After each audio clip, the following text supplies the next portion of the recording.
Merci Jean-Louis. C'est pas toujours facile. C'est assez fastidieux, voire rébarbatif des fois. Pour certains, parce qu'il s'agit de beaucoup de chiffres, c'est très technique. Ceci dit, le rapport d'orientation budgétaire, comme je l'ai dit, est obligatoire, mais aussi politiquement donne l'orientation et le sens du budget qu'on va voter demain. On est obligé de présenter le rapport d'orientation au moins 24 heures avant le vote du budget. Et ce qu'il faut retenir de ce rapport d'orientation particulièrement, globalement, c'est que le budget de 2022, parce que le but du rapport d'orientation, c'est de présenter les orientations du budget 2022, est un budget qui s'améliore sur plusieurs points et est un budget qui nous rassure, comme Jean-Louis l'a présenté. Un budget qui s'améliore sur plusieurs points. Le premier point, c'est la maîtrise des dépenses. Les dépenses de fonctionnement sur les deux grands chapitres, ce qu'on appelle dans le jargon le 0,11. Le 0,11, ce sont les dépenses qu'on fait, globalement, je dis ça aussi pour le public qui est là et ceux qui sont sur Internet, qui sont des dépenses courantes pour le fonctionnement de la ville, mais aussi des dépenses courantes qui concernent les administrés. Donc les dépenses courantes qu'on va faire sur les bâtiments de la ville sont dans le 0,11, mais certaines dépenses courantes qu'on va faire aussi dans les écoles sont dans le 0,11. Certaines petites dépenses qu'on va faire sur le réseau routier seront aussi dans le 0,11. Ce n'est pas de l'investissement, ce sont des dépenses courantes, voilà, électricité, eau ou encore les assurances pour assurer les bâtiments, etc., sont dans le 0,11. Donc le 0,11 est maîtrisé. Globalement, notre 0,11 est un 0,11, on finit l'année autour de entre 3 millions et 4 millions d'euros. C'est bien ça, madame, toujours. 4 millions 193. Donc, c'est maîtrisé dans la mesure où nous restons dans le volume que nous avons l'habitude de dépenser. Autre chapitre qui est maîtrisé, c'est le 0,12. Alors là, c'est encore du jargon, mais le 0,12, c'est quoi? Ce sont les charges de personnel.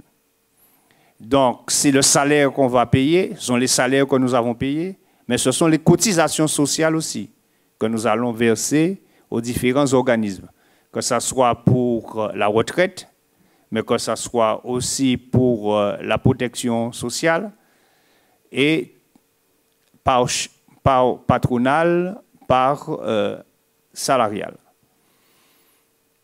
Le 0,12, donc la masse salariale, est maîtrisée autour de 12 millions d'euros, entre, voilà, 12 millions combien, je ne sais plus, 12 millions 600, 12 millions 429, donc 12 millions 4.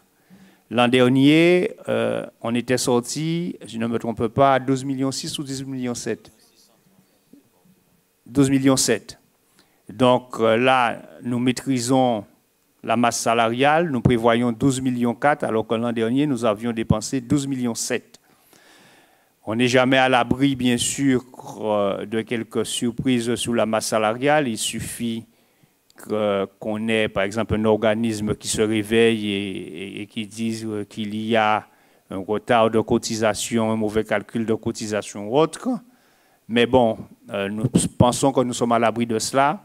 Mais même si on aurait pu avoir cette surprise-là, c'est maîtrisé. Donc la masse salariale est maîtrisée grâce à, bien sûr, à la gestion prévisionnelle des emplois et des compétences que nous avons mises en place à la Mantin depuis tantôt. Et malgré, effectivement, nous ne lésinons pas sur les efforts pour améliorer la situation du personnel. Vous avez pu constater qu'il n'y a plus que 14 agents qui sont des contractuels à Lamentin. Alors qu'il y a, quand nous sommes arrivés, il y avait plus de 70 contractuels à Lamentin. Aujourd'hui, il n'en reste que 14. Si je ne me trompe pas, c'est bien ça. Hein? C'est bien ça. 14 contractuels à Lamentin. Et nous avons pu effectivement régulariser la situation des personnels contractuels en les gardant, parce qu'on aurait pu dire qu'on a réduit le nombre de contractuels en mettant fin à leur contrat. Non, on a gardé tout le personnel. Donc, en gardant le personnel, et en stagiairisant et en titularisant le personnel. Donc, nous avons su faire ça et maîtriser la masse salariale.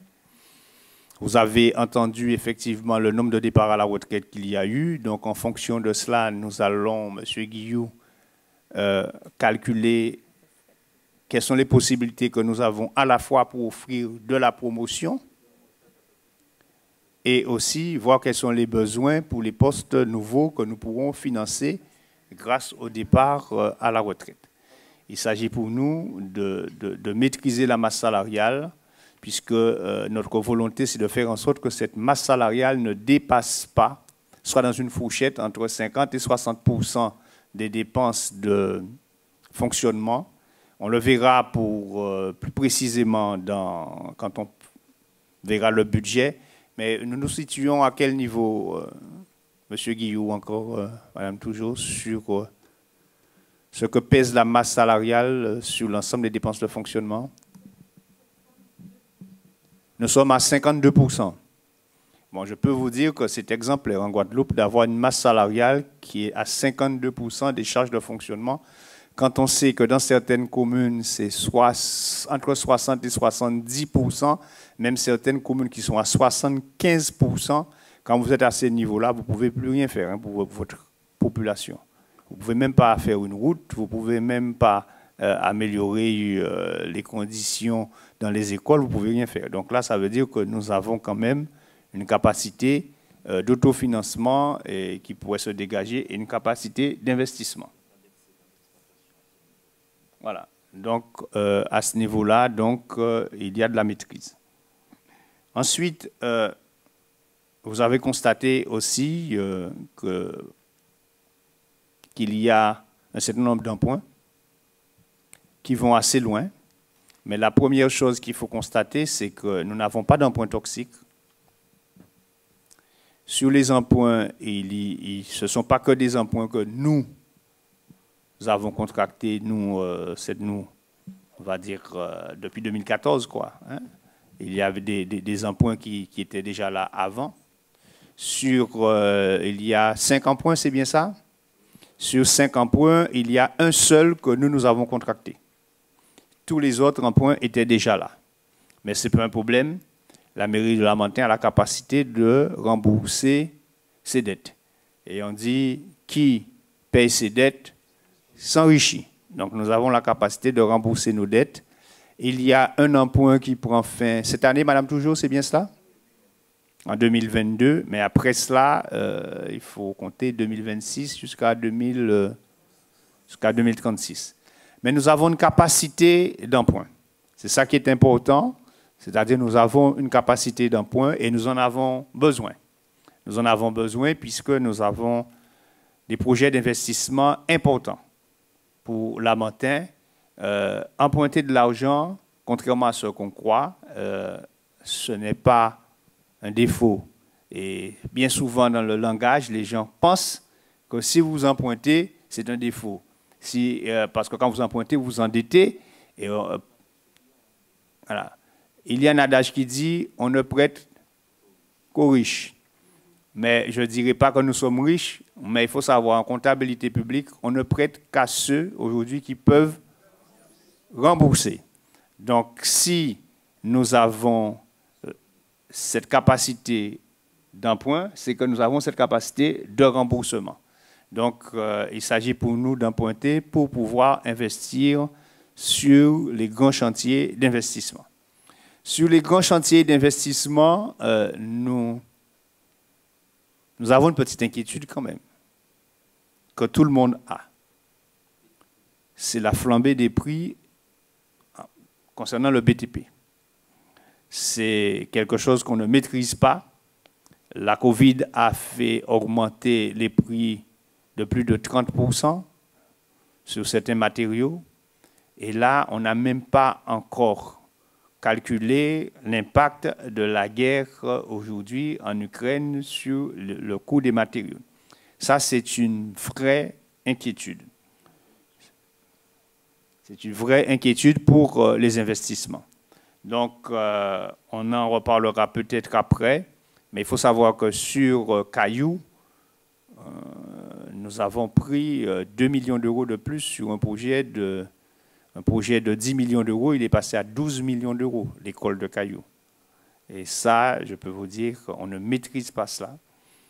Donc, c'est quand même une petite inquiétude. Mais malgré tout, nous maintenons notre programme d'investissement.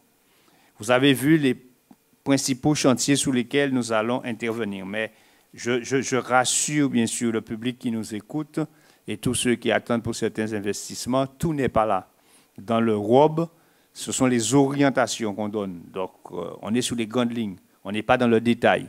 C'est quand nous allons arriver au budget, on sera au détail près dans le budget et particulièrement le deuxième budget qui est le budget supplémentaire. Pourquoi je vous dis ça?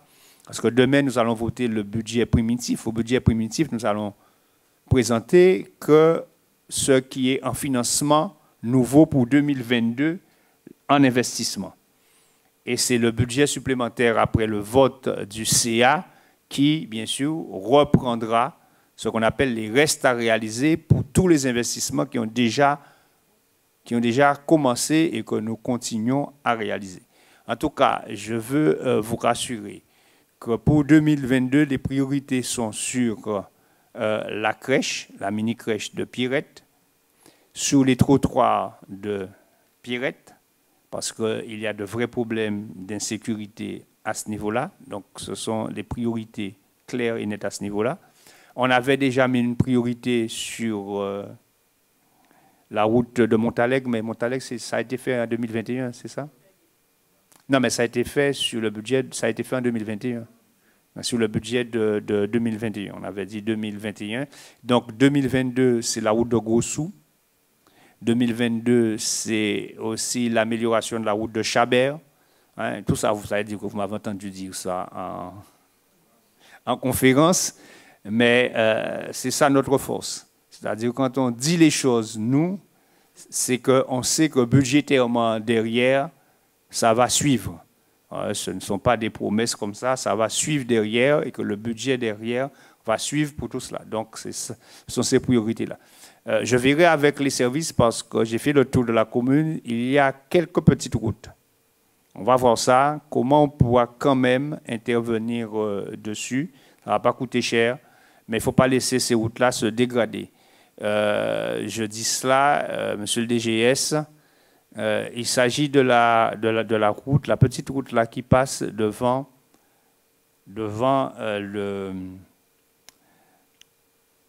dans l'intersection là entre entre la départementale et la route qui nous mène vers, je ne sais pas si je peux t'expliquer cette route là, le parc de la Verdure,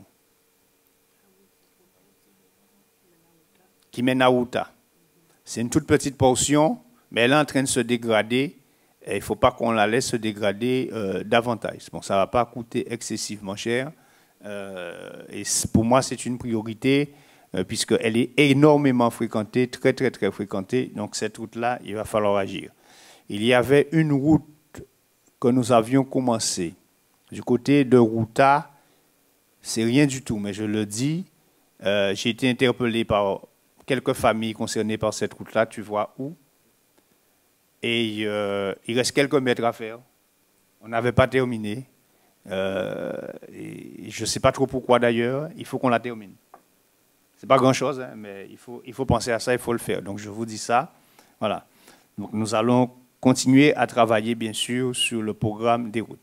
Sur Aliture, on va continuer, bien sûr, avec cette priorité que nous donnons. Nous avons dit après le palais de justice, c'est l'église. mais l'église qui sera faite en 2 temps, parce qu'il y a un temps d'urgence sur l'église. Donc ce sera premièrement ce temps d'urgence, autour de 300 000 € pour pouvoir améliorer l'étanchéité de l'église. Et on continuera après sur les autres travaux à l'étude. Voilà. Donc nous allons poursuivre ce que nous avons commencé aussi pour le sport à la Rosière. Et ça fait partie des priorités. Blachon fait partie des priorités. Nous sommes en demande de financement, par contre, je tiens à le dire, pour le stade, le grand stade là, et la piste de l'athlétisme. D'accord? Et les vestiaires. Non, les vestiaires, ça c'est déjà acté. Voilà. Par contre, la piste d'athlétisme, nous sommes en demande de subvention pour la piste d'athlétisme. Donc, je tiens à le dire. Et la piste de l'athlétisme, une fois que le plan de financement sera bouclé, sera certainement dans le budget supplémentaire de cette année. Donc, voilà les grands... Je dis ça, c'est les grands travaux et les grandes orientations, mais il y a beaucoup d'autres choses. Les écoles, bien sûr, chaque année, on interviendra dans les écoles, comme d'habitude, pour améliorer les écoles. Ça, c'est récurrent. Chaque année, on le fait. Voilà. Enfin, je vous ai donné quelques grandes lignes, mais vous pouvez poser des questions si vous voulez bien. Alors, le débat est ouvert.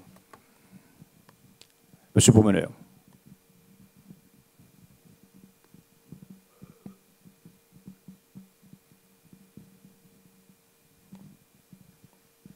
Oui.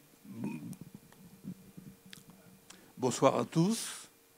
Alors, puisque nous sommes sur les routes, on me demande souvent si cela entre dans notre compétence et s'il serait possible de le faire.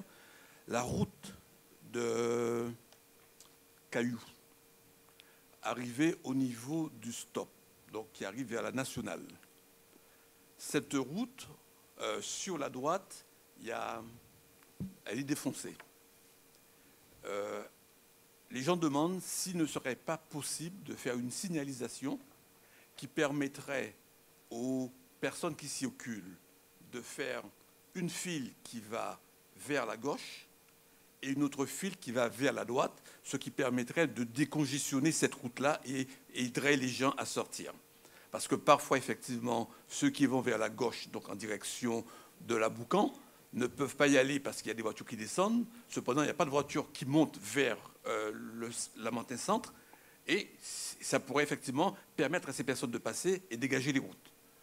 Alors, il y a une deuxième demande aussi, le pont de Ravenoel, sur lequel, effectivement, l'équipe, en 2014, a mis des garde-corps. C'était un pont qui était totalement effrayant parce qu'il n'y avait pas de garde-corps. Donc, les garde-corps, c'est bien, sauf qu'aujourd'hui, les garde-corps sont très salis ou alors sont envahis par des herbes. Donc, demande effectivement que... je pense que c'est purement psychologique, mais les gens, quand ils voient les garde-corps, ils se sentent sécurisés. Et le fait de ne pas les voir, eh bien, ils ont l'impression, etc. Et ils demandent aussi que les panneaux qui déterminent la priorité eh bien, soient beaucoup plus visibles ou lisibles, etc. Donc, moi, j'ai été sous place pour voir. Hein, quand on me l'a dit, je me suis arrêté parce que c'est vrai que je passe là machinalement. Mais c'est vrai, effectivement, peut-être qu'il y a des choses qui peuvent être faites et qui vont faciliter, effectivement, soit à fluidifier la route pour sortir et aussi sécuriser vue de l'esprit des gens. Alors, merci, c'est une très bonne question, collègue. Donc, 2 temps sur cette route-là. Un premier temps, tu nous interpelles là-dessus et ça, on pourrait le voir tout de suite pour la sécurité. Donc ça, ce n'est pas forcément quelque chose aujourd'hui qui soit dans le débat budgétaire, mais c'est important de le dire et de le faire. Donc, monsieur le DGS a entendu. Donc, ça, c'est de la signalisation, d'accord, pour la sécurité. Cette route-là, elle va être refaite. Mais comme il y a des travaux aujourd'hui, ça ne sert à rien de la refaire puisqu'il y a trop d'engins et de gros engins qui passent actuellement. Tant qu'on n'aura pas fini l'école, et ce ne serait pas bien aujourd'hui de commencer des travaux, et puis ça va gêner. Ce qui est prévu, c'est que dans le cadre, effectivement, de la livraison de l'école, qu'il y ait une amélioration totale sur la zone-là du réseau routier. en espérant, et je regarde Sylvie, que le pont sera fait, je pourrais dire dans la même période, quoi, puisque la région s'est engagée, la région a voté déjà, hein, a déjà délibéré là-dessus, hein, pour pouvoir refaire le pont. Bon, mais la région a le même problème que nous, hein. C'est-à-dire beaucoup de chantiers décidés par la région prennent du retard. Ils n'arrivent même pas à faire les commissions d'appel d'offres parce qu'entre les prix qui étaient prévus au départ et ce que c'est aujourd'hui, c'est problématique. Je ne dis pas ça pour défendre, c'est pas ça, hein, pour chercher des excuses, c'est une réalité. C'est une réalité dans toutes les collectivités. Et nous, à Lamentin, si on n'avait pas la volonté d'y aller, je vous dis, sur l'école de Caillou, on nous fait demi-tour, hein. Je vous dis, à un certain moment, on s'est posé beaucoup de questions. C'est pour vous dire à quel point la situation est compliquée à cause de la flambée des prix. Donc, c'est ça la situation. En tout cas, il est prévu d'améliorer le réseau routier tout autour de l'école et l'accès à l'école aussi. Voilà. Améliorer les voiries aussi à ce niveau-là, pas seulement le réseau routier, mais tout ce qui est VRD, donc les voiries. Et une fois l'école livrée aussi, et l'éclairage public, et toute cette zone-là, il va falloir revoir tout cela. Donc c'est ce qui est prévu. Donc on demande à la population juste d'être patiente parce qu'il faut faire les choses de manière rythmée et au bon moment pour ne pas travailler dans le désordre. Mais c'est tout ce qui est prévu. Mais l'urgence actuellement, monsieur le DGS, c'est la sécurité sur le pont et l'essence de circulation. Voilà. Micro. C'est pas grave, c'est pas grave. Bonsoir à tous. Oui, Yvon, vas-y. Merci, Président. On est sur le réseau. Ma question s'adresse plutôt au conseiller départemental. On a évoqué tout à l'heure l'amélioration sur Pierrette. Et il y a eu un conseiller général, il n'était pas conseiller départemental, il était conseiller général à l'époque. Il avait promis de faire passer cette tranche en route départementale. Donc, pour nous alléger dans un futur, est-ce que monsieur le conseiller départemental pourra faire la tranche de route jusqu'à la prise d'eau en passant par Pierrette? C'est une question que nous allons débattre ensemble au sein de la majorité. Parce que c'est une décision à double tranchant. C'est sûr que quand tu le fais, tu n'as plus la responsabilité de cette route-là. Donc financièrement, pour toi, c'est plus une charge. Sauf que ça sort dans ton patrimoine et ça diminue d'autant tes dotations. Eh bien oui. Oui, parce que les dotations sont en fonction du nombre de kilomètres de route que tu as. Et le transfert se fait dans les deux sens, c'est-à-dire que tu perds la charge, mais tu perds aussi la recette. Donc, il faut regarder l'état de la route. Une route qui est en bon état, tu n'as aucun intérêt à le transférer. Aucun. Aucun. Tu vas perdre la recette alors qu'il n'y a pas de charge. Non, c'est juste, je donne une donnée technique, hein, ça ne veut pas dire que c'est une décision. C'est juste que je donne une donnée technique pour bien comprendre comment on doit réfléchir la chose. Oui, Président, c'est vrai, quand on analyse sous cet angle. Cependant, il y a des chemins vicinaux qui pourraient remplacer en longueur plus la longueur que nous allons céder. Oui. Oui, sauf que si la route est en bon état, les dotations que tu vas recevoir pour la route vont te permettre de faire les chemins vicinaux. Parce que tu n'as pas de travaux à faire dessus. Donc, quand tu transfères une route, il faut choisir le bon moment pour transférer la route.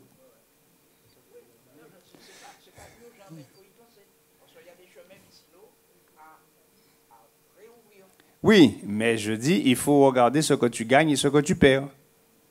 C'est très important. Une route, par exemple, comme la route de